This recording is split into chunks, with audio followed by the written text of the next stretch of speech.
Cricket అంటే నాకు ఇష్టమే. కానీ మా తల్లిదండ్రులు మా ఇంట్లో ఒక రూల్ పెట్టారు. ఏ రూల్ పెట్టారో తెలుసా? Pray before play. వాహ్! Pray before play. ఆడు, క్రికెట్ ఆడు, మంచిది. ఓ మంచి ఆటగత్తిగా నువ్వు తయారవు.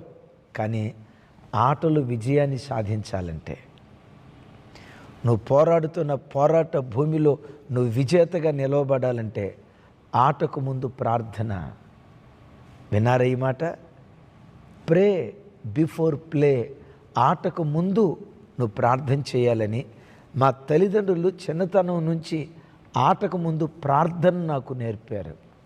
తమ్ముడు, చెల్లి, నువ్వు ఏ రంగంలో ఉన్నా, ఏ రంగంలో నువ్వు పనిచేస్తున్నా, నువ్వు బ్రతుకుతున్న పోరాట భూమిలో నిన్ను విజేతగా నిలిపేది ప్రార్థన అన్న సంగతి నువ్వు ఎరిగేవా?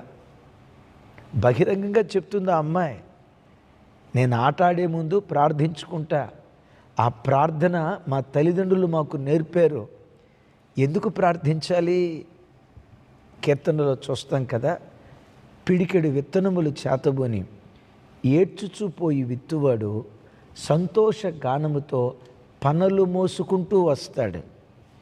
విత్తింది పిడికెడే, పిడికెళ్ళు కాదు. విత్తింది పిడికెడే.